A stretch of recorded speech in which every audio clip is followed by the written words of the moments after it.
weapons systems and the Middle East peace process. The Center for Policy Analysis on Palestine is hosting this event in our luncheon speaking program.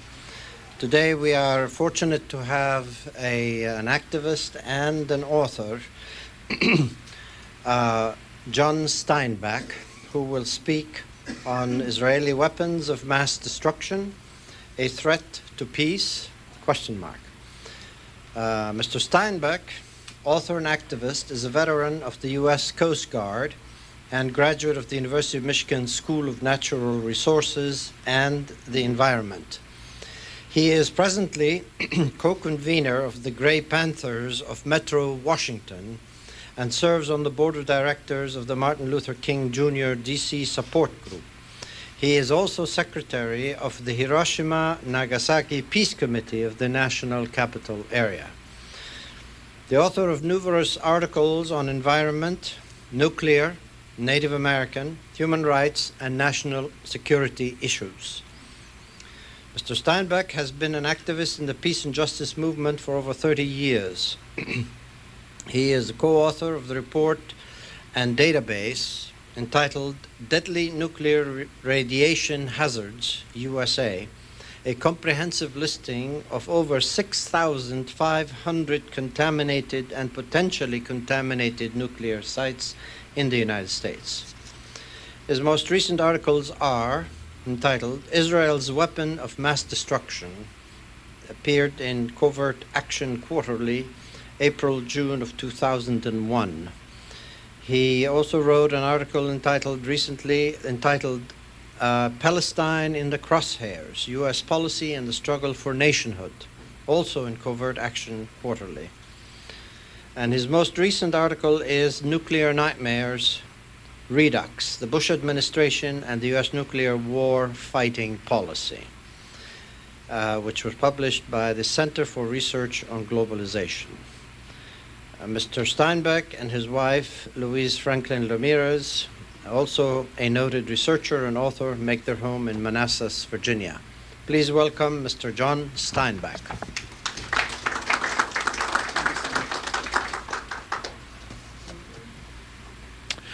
Good afternoon, everyone. I'd like to take this opportunity to thank the Palestine Center for inviting me to be here. And I wanted to start my talk by telling you all about how I came to write this article. I've been an activist for 30 years, and a large part of my activism has been on the issue of nuclear weapons and nuclear power. And I want to get it right up front that I am an opponent of nuclear weapons and nuclear power and an activist. So in that sense, I'm not an academic researcher. I definitely have an agenda. So I wanted to get that out there. One of the issues that I've worked on for a number of years is the issue of Mordechai Vanunu. And some of you may be familiar with him. He is an Israeli whistleblower who worked in the Dimona nuclear plant. And in 1986, he took photographs of the plant and gave them to the Sunday London Times, where they were published, analyzed and published. These were detailed photographs. They were examined by the nuclear experts, and it was determined from those photographs that Israel potentially possessed an arsenal as large as 200 nuclear weapons. But more importantly, the evidence that Vanunu released showed that the Israeli nuclear weapons program was vastly, vastly more far advanced than anyone, including the CIA, believed. And that included thermonuclear weapons and miniaturized weapons. Vanunu went to London during the publication, was interviewed. While he was there, he was seduced by a Mossad Matahari, a spy from the United States, from Florida, who convinced him that the place where he would be safest was at her sister's house in Rome. So she talked him into going to Rome, where he was captured, beaten, drugged by the Israeli Secret Service, put on a yacht and taken to Israel, and then tried before a secret Israeli security court where he was not able to confront his accusers or the evidence, and was sentenced to 18 years in prison for treason. He served 11 of those years in solitary confinement. According to Amnesty International, one of the longest confinements in solitary known. He was then released into the general population for about a year, was not allowed to fraternize with Arab prisoners, then was sent back in for a brief time. He's back out in the general population now and is scheduled to be released in 2 years. But it is very possible that when he is released, he will not be permitted to leave Israel.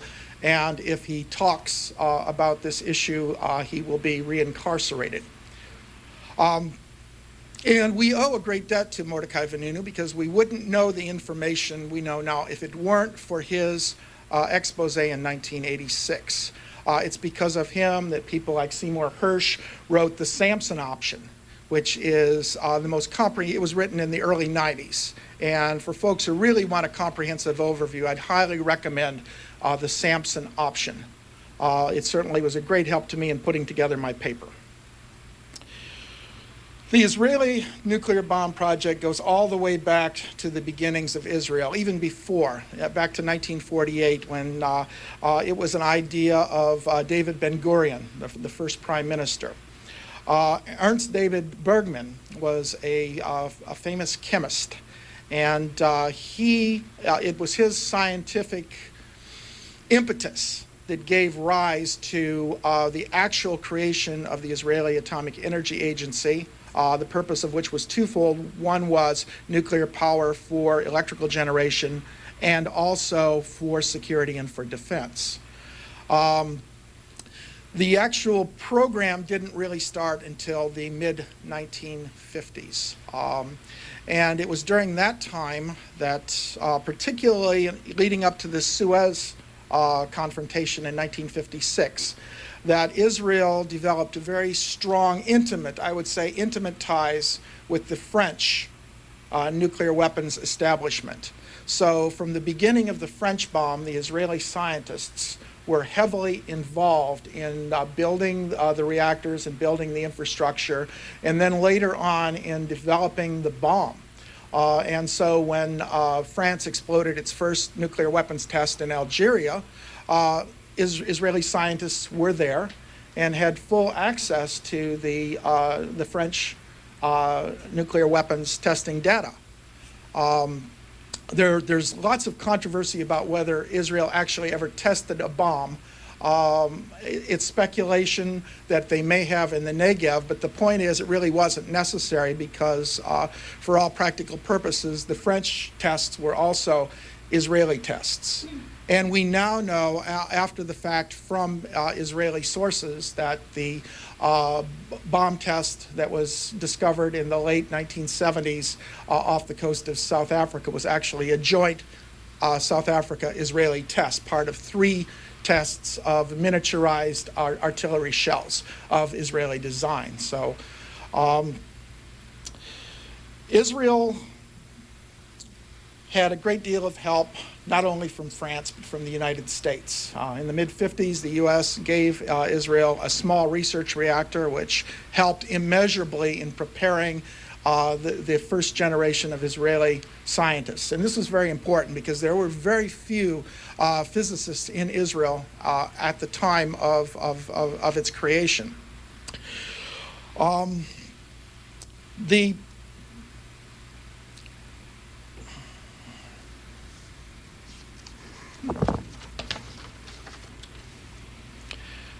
Israel signed a contract with France in the late 50s and early 60s to basically build the infrastructure for its nuclear weapons program.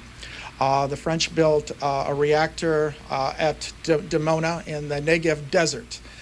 This was a 24 megawatt reactor that was later expanded to as much as 150 megawatts, which makes it a pretty large reactor. It was billed as a research reactor for when it was exposed publicly in the early 60s, but in point of fact, it was clearly not a research reactor. It was not designed for electrical power generation. It was specifically designed for nuclear weapon production. The reactor went online somewhere between 1962 and 1964.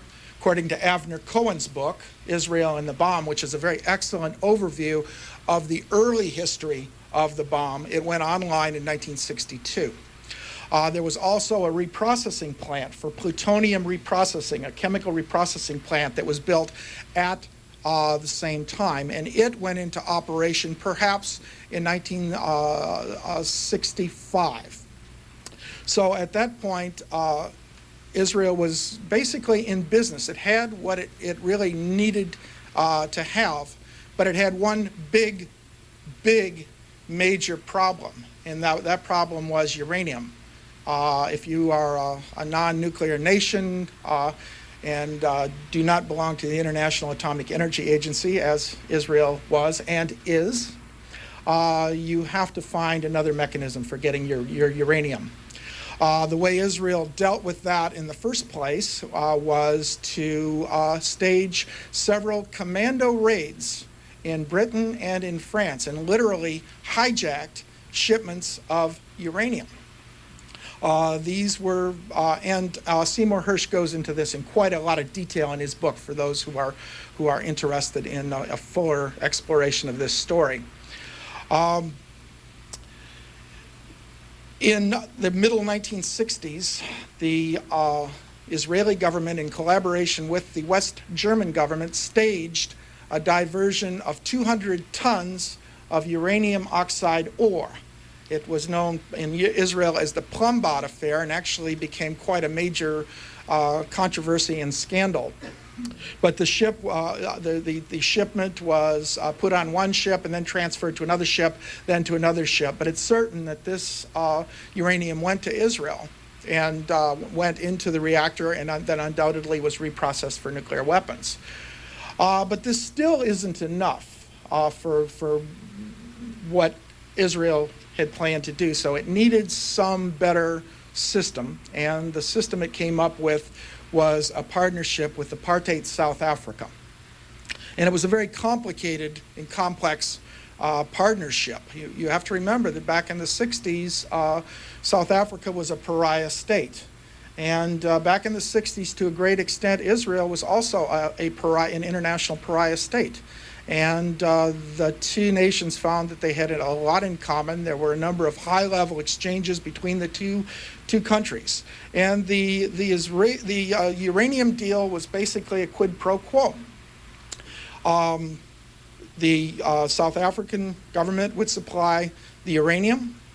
It would also supply investment money, gold. South Africa had a lot of money, so it could provide investment into the Israeli economic infrastructure, also most certainly the Israeli nuclear infrastructure. And in return, and also provided access to testing. So there were, in '76, there was an attempted test in the Kalahari Desert, which was discovered by the Soviet Union, and the United States and the Soviet Union put extreme pressure on South Africa and Israel not to do it, and they didn't do it.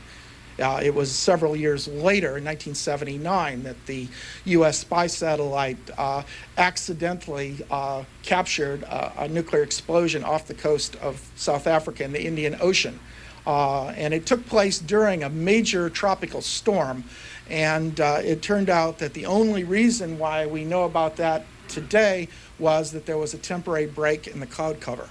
And a nuclear explosion gives off a very typical signature. It's a sharp blast of light and energy followed by another one, a double blast, virtually impossible to mistake. And in fact, the U.S. Scientists were from Brookhaven and from Los Alamos were certain that this was a nuclear explosion, particularly those that had designed the system. The subject was very controversial. It was kicked upstairs by Carter to a white paper panel, and they basically came up with a non-conclusive conclusion.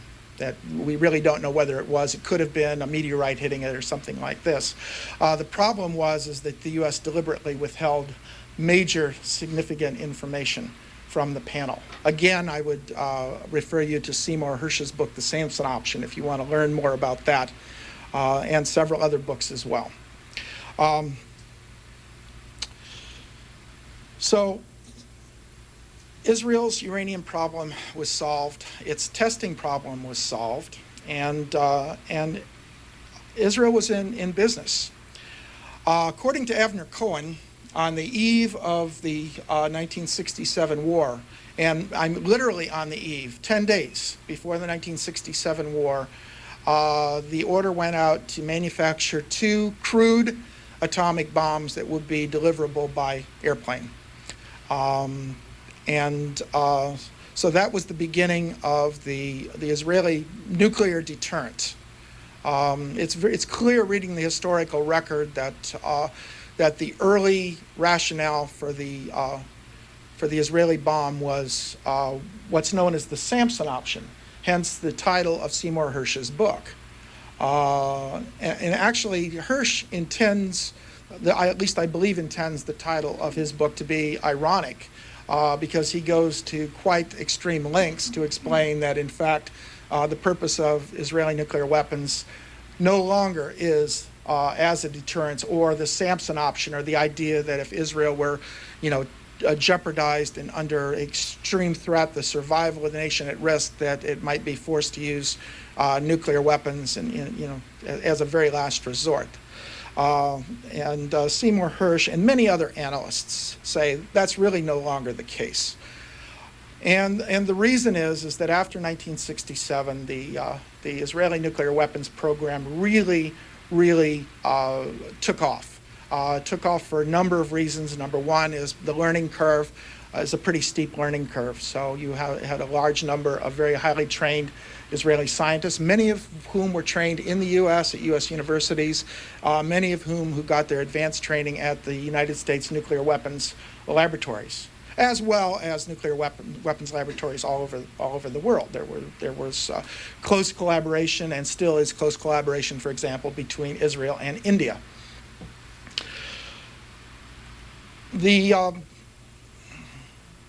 Vanunu revelations blew the cover off the Israeli nuclear weapons program. Up until that point, it was well understood by virtually all knowledgeable observers that Israel was a nuclear power, but the expectation was they had several dozen bombs, and that the program was not advanced and developed, and that it was primarily for nuclear deterrence. With Vanunu's revelations, it became very obvious that was not the case anymore. And in fact, a number of authors have made the point, and I would refer to another paper by Warner D. Farr, as a lieutenant colonel in the Army. This is from the Counterproliferation Papers of the Air War College, a U.S. government college. He makes it clear that he's not speaking for the Air Force or the U.S. government. But in his extended article, which is titled "The Third Temple's Holy of Holies, Israel's Nuclear Weapons," he goes into great detail and over 100 footnotes talking about the nature of the modern Israeli nuclear weapons system. And he comes to the conclusion that Israel has as many as 400 nuclear weapons. Others, including Daniel Ellsberg, estimate that there may be as many as 500 nuclear weapons, but that's not really the point. I mean, some say that the lowest estimate that I've seen is 100 to 200, but that's not the point. The point is that if Farr is correct, Farr is not the only one. Certainly Hersh, Israel Shahak, many analysts totally agree on this, that the Israeli nuclear weapons arsenal is a very, very sophisticated arsenal, as sophisticated as the nuclear weapons arsenals of the U.S. or Russia. And in some ways, perhaps even more sophisticated, because one of the things that Israel began early on was a miniaturization program. Don't forget that Israel, according to the Vanunu photographs, Israel has the ability to make thermonuclear weapons, hydrogen weapons. And with that comes the ability to make very, very small weapons. People might remember the big controversy about 15 years ago when it was proposed that the U.S. developed the so-called neutron bomb, the so-called clean bomb that would kill people but leave buildings intact. It was a big controversy, and actually the controversy more or less scuttled the program. But there was no controversy in Israel because Israel's nuclear weapons program is, with the possible exception of China, is as guarded as any nuclear weapons program in the world. And there's tremendous, in Israel, there's tremendous debate about a lot of things. About the occupation, about Israeli war crimes, and so on. It's open. It's in the press every day. But there's one issue that is not open for discussion, and that is the issue of the Israeli nuclear weapons. Israel has a military censor. I don't know how many of you are aware of this. And that censor basically reads all potentially sensitive materials. And for example, they held up Avner Cohen's book, Israel and the Bomb, the early history of the Israeli bomb. And he basically ended his book with the '67 war. He covered the first 20 years. And they prevented the publication of that book for a very long time. And then when finally he said, well, you know, the heck with you, I'm a U.S. citizen. He has dual U.S.-Israeli citizenship. I'm going to, publish it in the United States. They threatened him with jail time.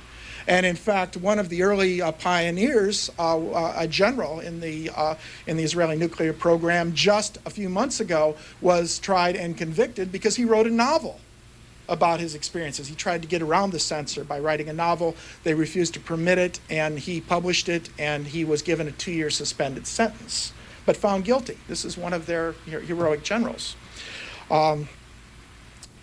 So the point is that the Israeli nuclear weapons program has never been open for debate in Israel itself. This is changing a little bit, but really only around the edges. So Israel has the neutron bomb. It has miniature bombs. It's developing even smaller micro bombs, very, very small bombs, smaller than anything that the U.S. or Russia has, and clean bombs. And of course, the reason for that is that these weapons are designed for nuclear war fighting. And if we're talking about nuclear war fighting in the Middle East, we're talking about a very small geographic area. Not like the United States with a continent, or Russia with a continent, or the ICBMs. We're talking about, being able to drive from Tel Aviv to Damascus in 6 hours, something like that. So if you're going to use nuclear weapons, you have to be aware that the winds can change and they could blow back and jeopardize you. So Israel has a very advanced bombs, and it also has a very advanced delivery system. There's a couple of new pieces of information that are not in my article I wanted to talk about briefly. People may have noted that in late June, Israel launched the OFEC-5 spy satellite. This is a 1,000-pound satellite that was launched into a high 400-mile orbit to give high-resolution photographs of the Middle East area. This is a big payload. It was launched west against the rotation of the Earth. That requires more thrust than if you were to launch it with the rotation of the Earth. The Israeli nuclear establishment, with great pride, said in Haaretz that this gives the Israeli government the ability to deliver a payload, and I would read that a nuclear payload. I mean, what other kind of payload would there be to any point on the Earth? The Pentagon was a little bit less optimistic, shall we say, and they estimated that the range of the Shavit missile, which is a modified Jericho 2 missile, is about 7,200 kilometers, which is 4,500 to 5,000 miles. The point of that is that makes Israel the possessor of a full-blown ICBM with a full range. It can nearly reach, if not reach, the coast of the U.S., and certainly reach far beyond Moscow. That's one new development that is of concern. I mean, it means that Israel has leapfrogged ahead of France, if not in terms of numbers of missiles, in terms of ability to deliver missiles, and leapfrogged ahead of China. I would make the argument that makes Israel the third most powerful nuclear power on Earth. I don't want to quibble about numbers of weapons. We really don't know. We really don't know how many weapons China has. China has about 400. France has about 400. Israel has anywhere from 100 to 500. One thing I can tell you definitively is that Israel's nuclear weapons program is advanced beyond the Chinese program and is basically a clone of the French program. And I have no doubt has exceeded its parent in its deadliness. The other point that I wanted to bring up, new point I touched on briefly in my original article, are the 3 Dolphin-class submarines that were purchased from Germany. This happened in the late 1900s. These were brand new submarines that were essentially given by Germany to Israel, partly in reparations for the Holocaust. These are diesel-fueled submarines, but make no mistake, these are among the most, if not the most advanced diesel submarines in the world. They can run on diesel power, they can run on batteries, they're quite large, and they were modified apparently directly in collaboration with the West German government to be able to accept cruise missiles. So each of the new Dolphin submarines deploys 4 cruise missiles. There was a test done in the year 2000, and the successful test reached 1,000 miles. The plans are that at least one of those submarines will be at sea at all times. The operational plans are, generally speaking, there will be 2 out at all times whenever possible, one in the Mediterranean, one in the Red Sea. The potential places for them to do port calls and that kind of stuff, Oman is one possibility. The other possibility, in my estimation, or possibilities, in my estimation, more likely than Oman because of geopolitics, would be India and Sri Lanka. Israel has very good relations with both. Israel particularly has good relations with Sri Lanka because it's been heavily involved in assisting Sri Lanka in the war against the Tamil separatists. So this, and Israel's point is, and it's a point that we should take into consideration, is that this provides Israel with a true second strike capability, and kind of an ultimate deterrence. And this begs the question of what is the purpose of Israel's possessing such a sophisticated, such a large and such a sophisticated nuclear arsenal? I really don't call into question the motives of the early Israelis in building the bomb for deterrent purposes. Certainly, prior to 1967, Israel's strategic position was less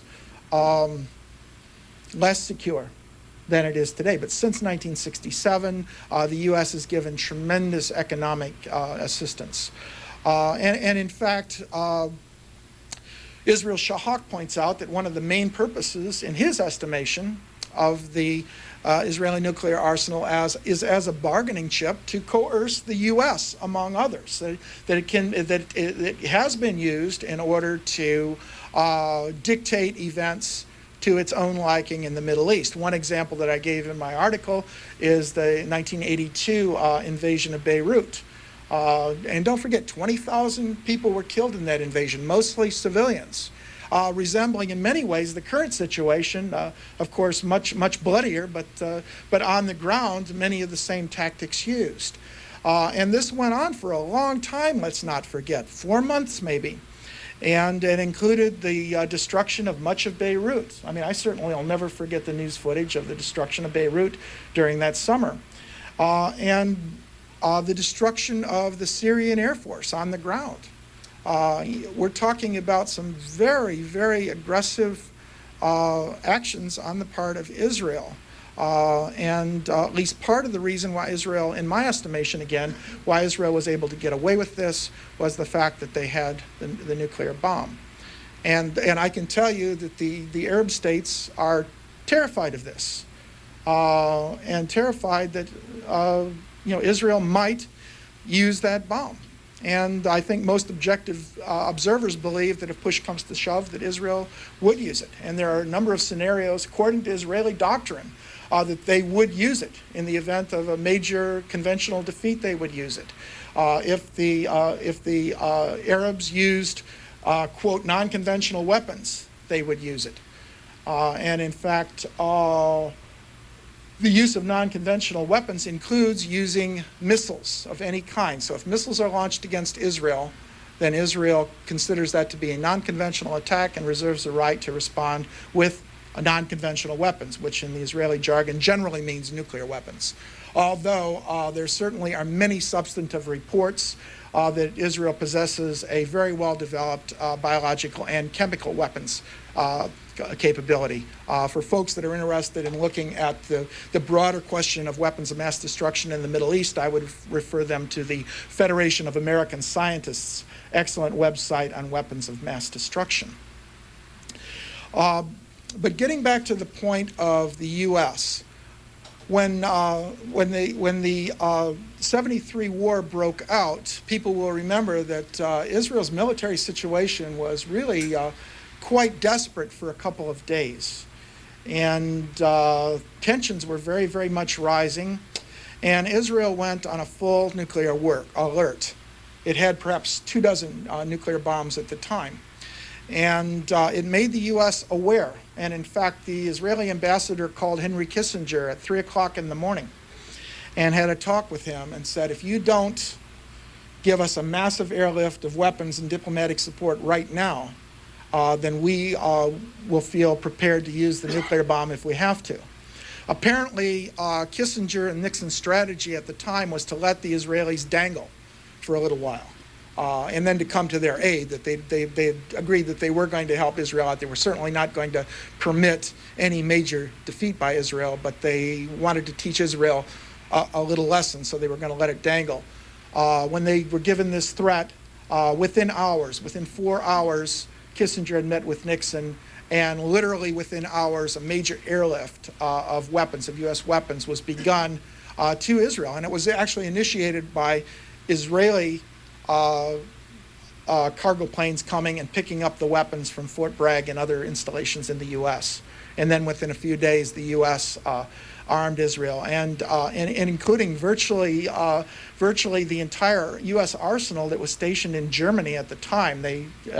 So this was a major help. And as people remember, things got very dicey. The tide of the battle turned. Israel overran the Egyptian lines. Things got very tense. The Soviet Union got involved. Israel went on a full-blown nuclear alert. The U.S. went on a full-blown nuclear alert. The Soviet Union then went on a full-blown nuclear alert. It's still, this many years later, 20 years later, it's still not clear exactly what happened. There are accusations that the Soviet Union had taken a ship to Cairo that was loaded with nuclear weapons. Not proven. Most analysts think probably not true. There's more speculation that the Soviets had 3 nuclear weapons stationed in Syria. Also speculation, perhaps a little more credible speculation. But regardless, and that's really not the point. The point is things were dicey. We were talking about a full major alert by the 2 superpowers, and Israel stayed on alert for 34 days during that time. And that brings us to the here and now, and then I'm going to open up the floor for questions, because there's a lot of areas that I really didn't cover. This is a very serious issue. It would take a full weekend conference to even begin to scratch the surface. But today, the situation in the Middle East is certainly no better than it's been in the last 50 years. Some would argue that it's as bad as it's ever been. I don't know if I'd go that far, but it's certainly not good. The military situation isn't good. And to make things worse, we are now living in the aftermath of 9/11. The U.S. Has made it abundantly clear as recently as yesterday in the New York Times. And we're talking every weekend, every week in the New York Times, Washington Post, LA Times, London Observer, London Independent, more and more information that the U.S. has made a decision for total war against Iraq to topple the regime, apparently to assassinate or to kill Saddam Hussein, the leadership, and the rest of the leadership to stage war crimes trials, similar to what's going on in The Hague right now with Milosevic. They're not getting a lot of support from the Arab countries, at least yet, although I certainly wouldn't underestimate the ability of the U.S. government to be able to use influence and bribes and threats, a la the 1991 war, to get at least significant parts of the Arab world, if not to go along, at least to leave it alone. If this war is carried out, this total war, things could get very dicey. Number one is Israel will have a role, and I suspect it'll be very similar to the role that was carried out in '81 when Israel was attacked by the Scud missiles. According to Israeli doctrine, Israel at that point should have launched its nuclear weapons against Iraq. It didn't because the U.S. essentially ordered it not to. We cannot expect that that's going to happen again. If Iraq has a few Scuds left, and according to the New York Times, they may have a handful, or quote, a couple handfuls. But I would remind folks that these Scuds are now how old? 15 years old. They don't age well, let's put it that way. But there may be a couple of Scuds there. There may be some remnants of weapons of mass destruction. Scott Ritter, who was the chief weapons inspector, who was the bad boy who was in Saddam Hussein's face during the early 1990s and constantly on TV, and the great hero has been on the tube. He's going to be on Donahue. He was on Pacifica this morning and saying that for all intents and purposes, there are no Iraqi weapons of mass destruction, or they are so diffuse and so destroyed that they would be totally ineffective. But let's, just for the sake of argument, let's say, well, maybe there are, some chemical weapons, some biological weapons around, maybe a Scud or two. If Saddam Hussein is facing certain death, the leadership are facing certain death or war crimes trials and life in prison at the best, what incentive do they have not to do whatever is in their power to, in desperation, exact their own revenge? I don't think too much. I hope that these people are not crazy people.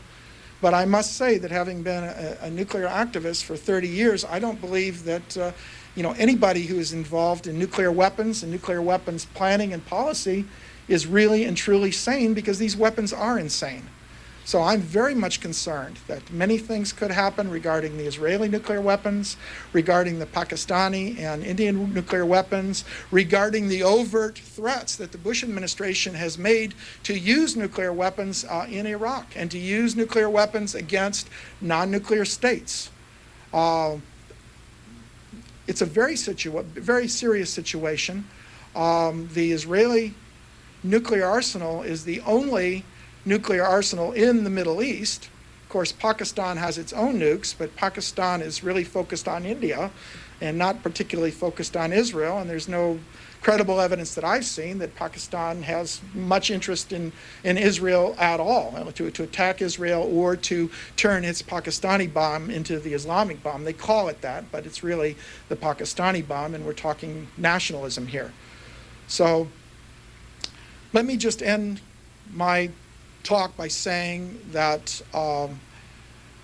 Israeli weapons of mass destruction vastly exceed the capability of all of the other states in the Middle East region combined.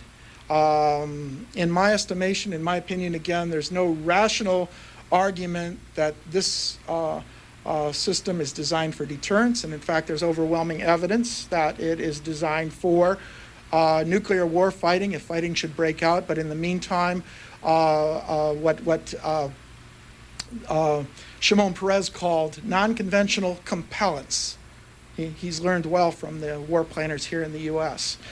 And as long as Israel maintains this overwhelming arsenal of weapons of mass destruction in the region, it creates a self-fulfilling dynamic which impels the other states in the region to develop their own arsenals of weapons of mass destruction, and perhaps in a misguided attempt, but certainly understandable, attempt to develop their own deterrence.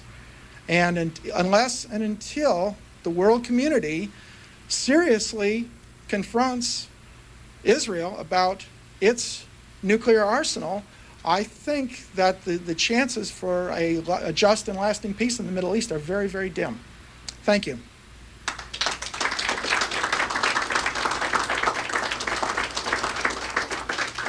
Thank you, Mr. Steinbach. We have roughly 20 minutes left on the program, so we will open it up to questions. I'll take as soon as I see somebody. 1, 2, 3, 4. Please. Considering what you said about Israel developing... Speak louder, please. Why is Israel developing an enduring second strike capability and the range of weapons that would allow it to strike so far? Is this in anticipation of some enemy outside the Middle East that is nuclear capable?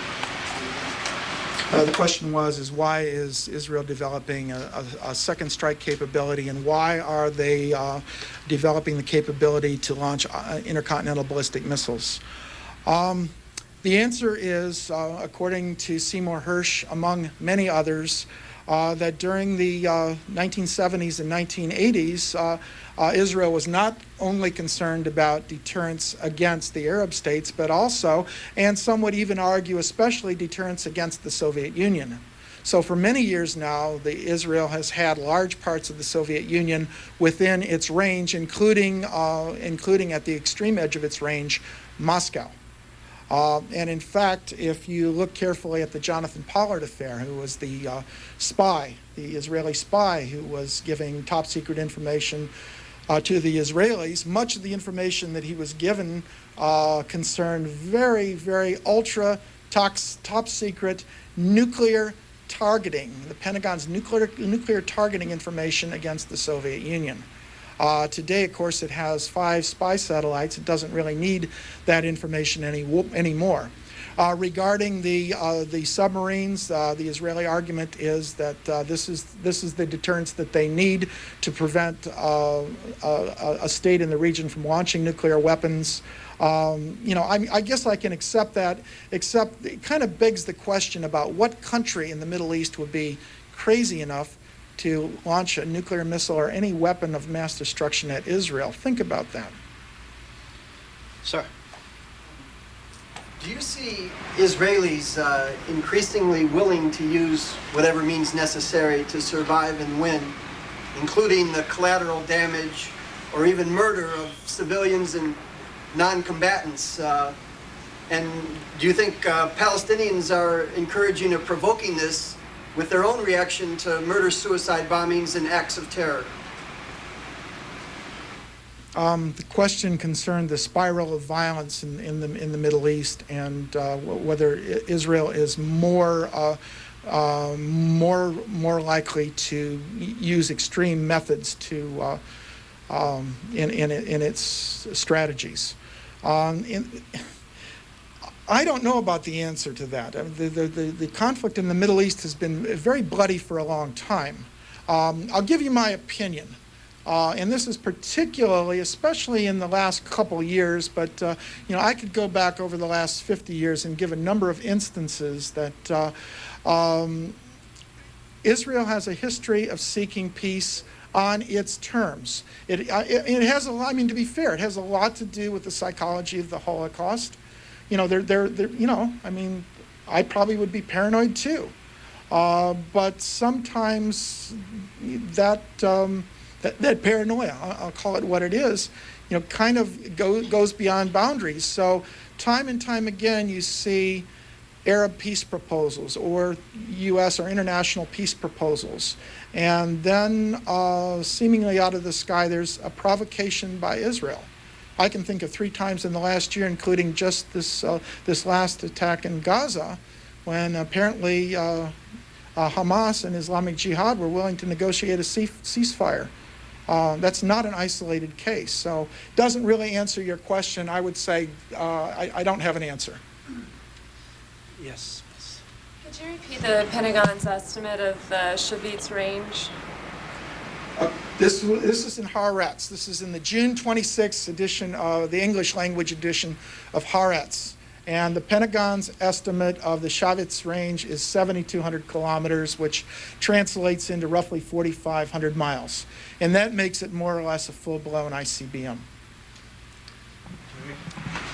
I see the Israeli situation as very obviously stated time and time again by people like Sharon and that wing of thought in Israel as one that reflects the Holocaust, reflects the lack of faith in anyone coming to their aid, even though they depend on the U.S. enormously. And their theme is never again, and we'll do it ourselves, and we don't want to depend on anyone else. So I can see why the bomb has been developed.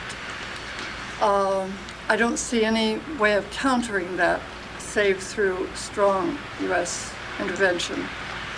The only hope I see is that in the military establishment here, at the working level, there is a lot of anger, particularly over things like the Pollard spy case.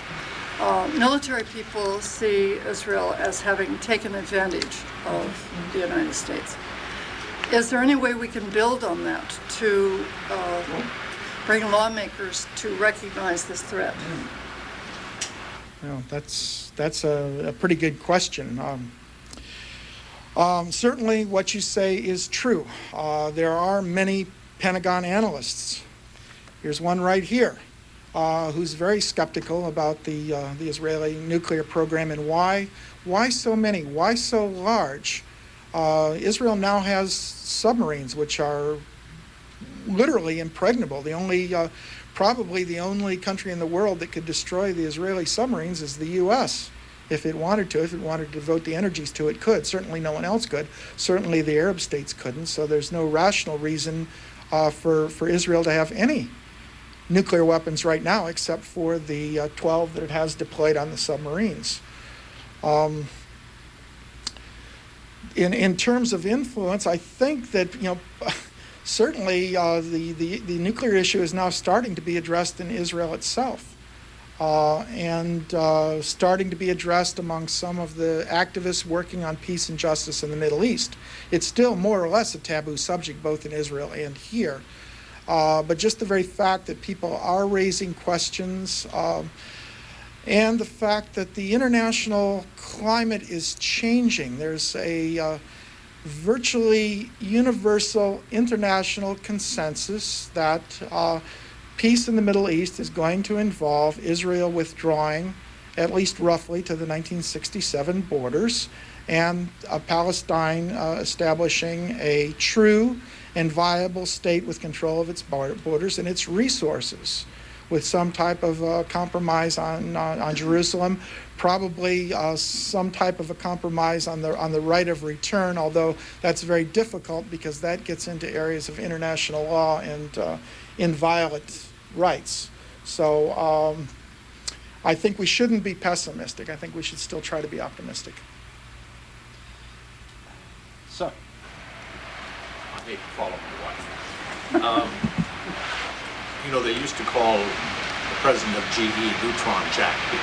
They used to call the president of General Electric neutron jack, because when he went into a factory, all of the jobs disappeared. Now, I'd like to know what happens with the neutron bomb, and can it be used against targets such as the Palestinian cities without destroying them. It would destroy all the people, of course. Secondly, proliferation. Do you think that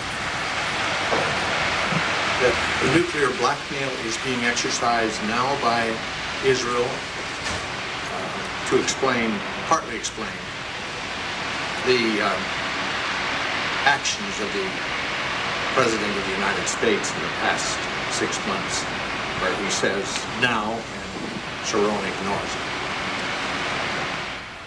it? Repeat that.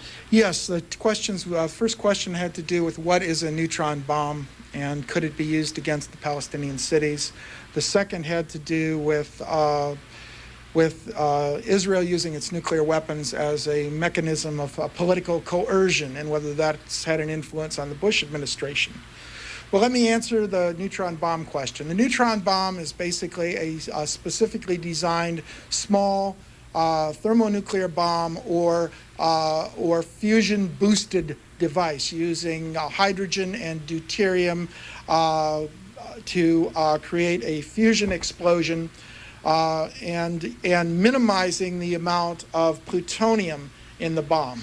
It's really the plutonium that creates the dirty bomb effect, the various radionuclides that cause the fallout that we saw in Hiroshima and Nagasaki, for example, or that affected the atomic veterans and the downwinders.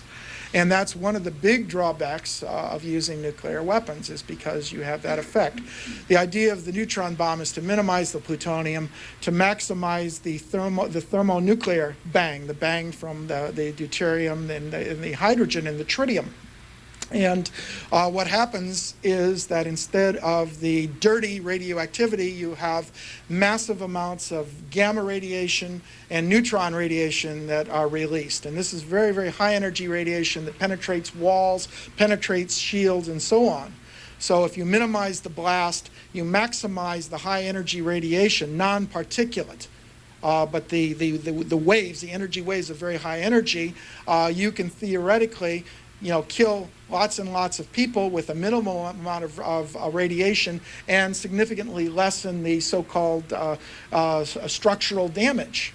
And the answer as to whether that could be used against the Palestinian cities or cities in the Middle East, that's the whole point.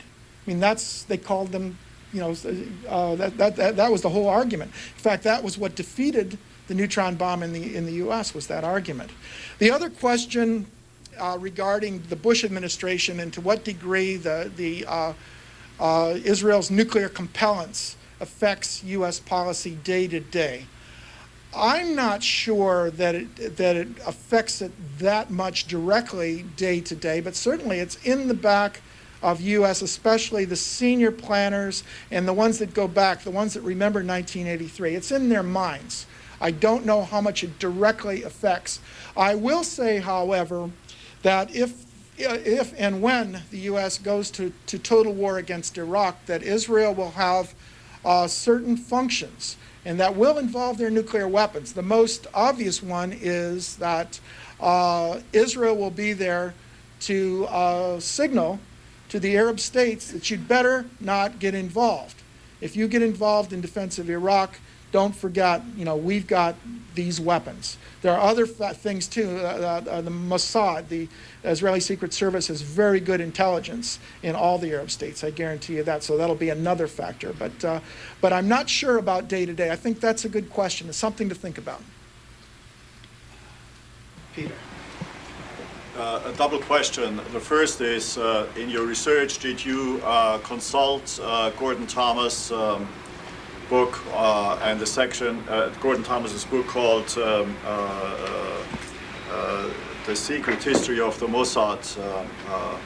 It was called Gideon Spies, because there's a major part on the uranium transfer from the United States to Israel and France and Vanunu and so on. And what is your judgment on this? My second question is quite different. Well, Now, the question had to do, did I read this particular book? I did not use that book. I'm aware of it. I did not use it in my research. The reference was to the Apollo affair, or otherwise known as the NUMEC affair. And this had to do with a company in Apollo, Pennsylvania. It was owned by an ardent Zionist who made frequent trips to Israel. And it had a very, very top secret contract with the U.S. government to build fuel rods for the Department of Energy reactors using highly enriched uranium, and uranium enriched to 90% uranium-235, which is the type of uranium used in a bomb. In the accusation that was made by the CIA, members of the CIA and members of the FBI, and I will say these people to this day believe that they are correct. The accusation was that between the late 50s, early 60s, as much as 200 pounds of highly enriched, 90% enriched uranium was diverted to Israel. There's no real smoking gun. There's a lot of investigation, some speculation, a certain amount of circumstantial evidence. The conclusions are not universal. For example, Seymour Hersh looks at it. He spends a half a chapter looking at it. He comes to the conclusion that it never happened. And he bases his argument on the fact that when the plant was dismantled in the 1980s, that approximately 100 or 150 pounds of enriched uranium was found in the air ducts and so on. And so he thinks that's what happened to it. Others, including former members of the CIA and FBI, stick by their guns, say that it did happen. But there's an important point here, and that is it really doesn't matter, because 200 pounds of highly enriched uranium is only enough to build, 15 or 20 bombs. And at the very most, it would have tided Israel over and enabled them to build weapons in the 60s. More quickly than they could have otherwise. But once Dimona was up and operating, it was largely irrelevant. And the South African connection was established. Sir.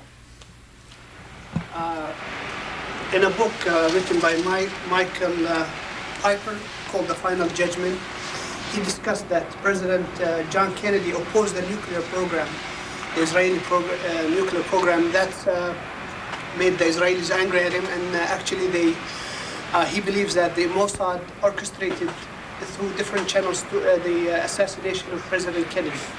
Now my question is this. If this is true, how do the lawmakers in this country feel about the extent of the power of the Israeli Mossad, or in other words, they have two choices, either to be elected and be happy campers, or be destroyed. If you have any remark on that. Well, I've never read the book, and I can tell you that, the question had to do with Kennedy's opposition to the Israeli nuclear program. And certainly that's true. And Eisenhower as well opposed it. They didn't oppose it really, really vigorously. They made arrangements that Israel was very capable of circumventing. For example, when Israel bought the control board for the Dimona plant, they actually bought 3. They bought them from the U.S., by the way. This is one area where the U.S. was invaluable, was selling the hardware for the nuclear plant, some of the electronic hardware, Kryton switches that are used for thermonuclear weapons, and so on. But Israel bought 3 control panels for the Dimona reactor, and they built a phony baloney control room on the ground floor. And so the inspectors were brought in. They were showed the control room, and that this is the working reactor. And actually, it was totally phony. It had nothing to do with the reactor. The reactor was actually built down into the ground, 5 stories down, and the analysts were fooled, and to a great extent the CIA was fooled. Regarding the power of Mossad, I certainly think the Mossad is very capable, but I would say that probably we've learned that virtually all of these secret agencies are maybe not quite as powerful as they think. Regarding the influence of of the Israeli lobby and the ability to intimidate lawmakers, I think it's very real. There's a number of lawmakers that have been targeted and have gone down to defeat. Hilliard just went down to defeat. Cynthia McKinney is being targeted. But apparently what's happening now is there's a backlash, and a number of progressive Jewish citizens are coming to Cynthia's defense. So, good point. Last question. Yes, sir. Yes, how would you respond to the contention that Israel needs to have such a large arsenal of nuclear weapons based on the number of hostile countries surrounding it, based on the rhetoric that's still out there that they wish to destroy Israel, based on the sheer number of hostile cities? I mean, you mentioned that they have such a large amount of nuclear weapons to essentially fight a small enemy. But if you think about it, I mean, in the Arab world is such a large place. They have these nuclear submarine, or these submarines that you're talking about. You say that really no country but the United States can destroy them. Wouldn't, if you were in Israel's shoes, wouldn't you want to have that security and that have that potential of maybe having some submarines being destroyed? Wouldn't you want to have that superiority, in light of hostility? And in light of that, you also mentioned how nobody would be crazy enough to launch a strike against Israel. But you have to look back no further than 91 with Saddam Hussein launching his missiles. Sure. Well, the question is, the question points out that Israel is confronted by a number of hostile neighbors, and there are a number of cities and targets, and why shouldn't Israel have a large number of nuclear weapons so as to be able to target the diverse number of targets that are out there? I certainly don't argue at all that Israel has legitimate security concerns. The problem is that all states have security concerns, and particularly when we're talking about a region like the Middle East, where you have so many countries that are close together. If one's concerns outweigh another's concerns, then that establishes an imbalance. And the natural attempt is going to be to attempt by any means necessary to bring things back into balance. So, it's easy to say, well, the Arabs are a monolith, but, the Arabs really aren't a monolith. I mean, amongst themselves, there are differences. Israel has, reasonably good relations with a number of the Arab states, a number of the Gulf states, for example. And the problem is that, once these weapons of mass destruction are used, and granted, Iraq did fire those scuds against Israel, and Israel, according to their, own nuclear dogma, should have responded. And the only reason they didn't is the U.S. forbade them from doing it, and at least at that point, Israel said that they wouldn't do it. So they're, when we're talking about weapons of destruction, we're talking about craziness. I mean, you're right. They are crazy. And, of course, the problem is going to be if they're used, and I think particularly in the Middle East or in India and Pakistan, because we can't forget that. It's not the Middle East, but it's not that far off. Then basically we're talking about unimaginable catastrophe, not just for the region, but for the whole planet. So I'm going to end on that note. Thank you. This brings to conclusion our program today. Please join me in thanking Mr. Steinbach for a very interesting talk. Thank you, sir.